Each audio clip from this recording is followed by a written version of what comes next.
The file slid across the mahogany surface like a venomous serpent, and for a moment, Sonia's mind refused to process what her eyes were seeing. The bold, black letters at the top read, "Petition for dissolution of marriage." Below it, my signature, sharp, final, unmistakable. The air in her office turned thin. She gripped the edges of the desk, her knuckles whitening as the world tilted sideways. This isn't from him," she said, her voice unnervingly calm, as if speaking the words aloud would make them true. "He wouldn't. He knows the rules. 7 days, and then we talk. We always talk." Her assistant, a young woman named Elena who had watched me wait in that lobby for hours over the years, took a cautious step back. "Ms. Gray, the courier said it was expedited.m.or.maillards firm handles all of." "I know, what merit handles?" Sonia snapped, her composure cracking. She snatched the file and rifled through the pages, her eyes darting over the legal jargon, the asset division clauses, the signed statement acknowledging the irrevocable breakdown of the marriage. My signature was there, page after page, bold and decisive, as if I had been waiting for this moment for years. And perhaps I had. She fumbled for her phone, her fingers trembling as she pulled up my contact. The message she'd sent earlier, "I'll take you to the beach," stared back at her, marked with a gray checkmark that meant it had never been delivered. She tried calling. The automated voice answered, "The number you have dialed is not in service." Blocked. She had been blocked. The realization hit her like a physical blow. For 3 years, she had wielded the threat of divorce like a blade, holding it over my head every time I stepped out of line. Every time I failed to bend to her will.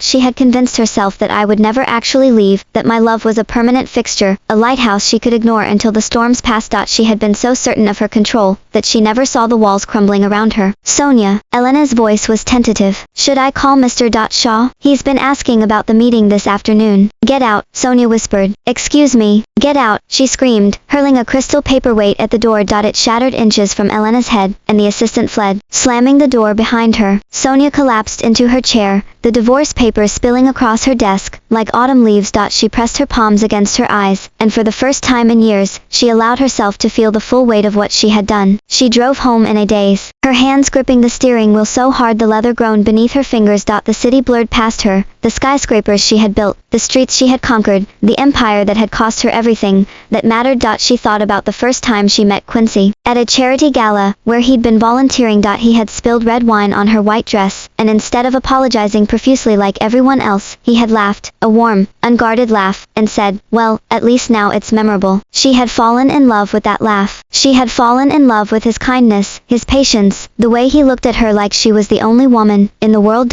And somewhere along the way, she had forgotten how to look back. The house was silent when she stepped inside. The refrigerator was empty, the closet shelves were bare, and the lingering scent of my cologne, the woodsy one she always